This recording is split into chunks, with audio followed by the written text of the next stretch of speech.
Hi friends, Malayalees കിച്ചണിലേക്ക് എല്ലാ വ്യൂസിനും സ്വാഗതം. ഇന്ന് ഞാൻ ബട്ടർ ദോശയാണ് തയ്യാറാക്കുന്നത്. ഇത് ദോശയുടെ മാവാണ്.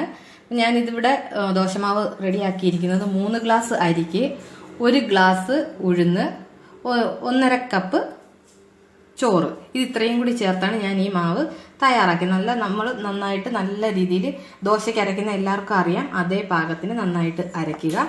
ഇപ്പോൾ ഈ മാവ് വെച്ചിട്ട് നമുക്ക് ബട്ടർ ദോശ തയ്യാറാക്കാം. ഞാൻ അടുപ്പിലൊരു തവ വെച്ചിട്ടുണ്ട്, അതിലേക്ക് നമുക്ക് മാവ് ഒഴിച്ചു കൊടുക്കാം. ഇത് നോൺ സ്റ്റിക്കിൻ്റെ ആണ്. അപ്പോൾ നോൺ സ്റ്റിക്കിൻ്റെ ആകുമ്പോൾ നമ്മൾ അതിനകത്ത് എണ്ണ പുരട്ടത്തില്ല. അപ്പോൾ അതനുസരിച്ച് നമുക്ക് നല്ല നൈസായിട്ട് ദോശയൊന്ന് പരത്തി കൊടുക്കാം. നമുക്ക് അതിൻ്റെ മുകളിലേക്ക് കുറച്ച് ബട്ടർ, ഇത് സാൾട്ട് ബട്ടറാണ്, സാൾട്ട് ഉപ്പിൻ്റെ ഇതും കൂടെ ഉള്ള ബട്ടറാണ്. അത് നിങ്ങൾക്ക് എങ്ങനെ വേണമെങ്കിലും യൂസ് ചെയ്യാം, സാൾട്ട് ഉള്ളതോ ഇല്ലാത്തതോ എങ്ങനെയാണെങ്കിലും. നമുക്കിതൊന്ന് ജസ്റ്റ് ഈ മാവൊന്ന് വെന്ത് വരുമ്പോഴത്തേക്കിന് നമുക്ക് ഇതൊന്ന് ഇതിൻ്റെ ചുറ്റും നമുക്കൊന്ന് തേച്ച് കൊടുക്കാം.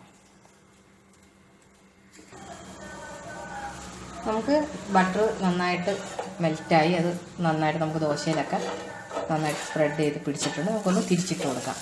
നല്ല ഇവിടെയാണെന്നുണ്ടെങ്കിൽ നല്ല ബ്രൗൺ, നല്ലൊരു പിങ്കല്ല, ഒരു നന്നായിട്ട് ദോശയൊന്ന് മൂത്തതിൻ്റെ ആ ഒരു ഇപ്പം നല്ല ബട്ടർ നന്നായിട്ട്, ആ ബട്ടർ ചൂടായ ബട്ടറിൻ്റെയൊക്കെ നല്ല മണം വരുന്നുണ്ട്.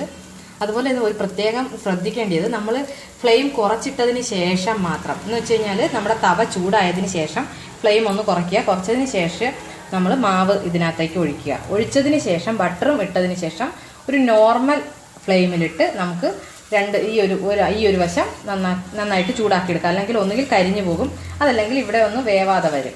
അപ്പോൾ അതനുസരിച്ച് ശ്രദ്ധിക്കുക. നമുക്ക് ഇതുപോലെ തന്നെ മസാല ദോശ ഉണ്ടാക്കാവുന്നതേ ഉള്ളൂ. പക്ഷേ മസാല ദോശയ്ക്ക് പ്രത്യേകം ശ്രദ്ധിക്കുക, പച്ചരി യൂസ് ചെയ്യുമ്പം ഡൊപ്പിയരി എന്ന് പറയുന്ന പച്ചരി യൂസ് ചെയ്യുക.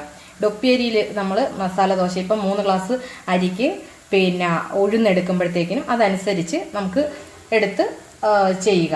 അപ്പോൾ അതിന് ഡൊപ്പിയരി എടുത്തു കഴിഞ്ഞാൽ നമുക്ക് മസാല ദോശ, അപ്പോൾ ഇതിപ്പോൾ നമുക്ക് നോർമലി ദോശമാവിൽ ചെയ്യാൻ പറ്റും ബട്ടർ ദോശയൊക്കെ. ഇതിൽ തന്നെ നമുക്ക് മസാല ദോശ ട്രൈ ചെയ്യാൻ പറ്റും, പക്ഷേ ടേസ്റ്റിന് ചെറിയൊരു വ്യത്യാസം വരും. ഇതിപ്പോൾ നമുക്ക് ഈ സൈഡ് ഇങ്ങനെ ഒന്ന് കളർ ചേഞ്ച് ആയാൽ മതി. നമുക്കിത് ഒരു പ്ലേറ്റിലേക്ക് മാറ്റാം. നമ്മുടെ ബട്ടർ ദോശ നല്ല ടേസ്റ്റ്, കുട്ടികൾക്കൊക്കെ വളരെ ടേസ്റ്റി ആയിട്ട് കൊടുക്കാൻ പറ്റുന്ന, നമുക്ക് വീട്ടിൽ തന്നെ ബട്ടർ ദോശ തയ്യാറാക്കി കൊടുക്കാവുന്നതേ ഉള്ളൂ. എല്ലാവരും ഇത് ട്രൈ ചെയ്ത് നോക്കുക. വളരെ ഈസി ആയിട്ട് നമുക്ക് വീട്ടിലുണ്ടാക്കാം. കുട്ടികൾക്കൊക്കെ ഇങ്ങനെ ഉണ്ടാക്കി കൊടുക്കുമ്പോഴത്തേക്കിനും അവർക്ക് വളരെ ഇഷ്ടമാകും. അപ്പോൾ ബട്ടർ നിങ്ങൾക്ക് ഇഷ്ടമുള്ളത്, ഇപ്പം ഞാൻ പറഞ്ഞു, ഞാനിവിടെ എടുത്തിരിക്കുന്നത് സോൾട്ട് ചേർന്ന ബട്ടറാണ്. അപ്പോൾ അതില്ലാതെ വേണമെങ്കിലും നമുക്ക് യൂസ് ചെയ്യാം. അപ്പോൾ എല്ലാവരും ട്രൈ ചെയ്ത് നോക്കുക. ഇതിന് പറ്റുന്ന നല്ല ഒരു ഉള്ളിച്ചട്നി ഉണ്ട്, അതിൻ്റെ റെസിപ്പി ഞാൻ ഇതിൻ്റെ കൂടെ ഇടുന്നതാണ്. എല്ലാവരും വാച്ച് ചെയ്യുക. Thank you, by.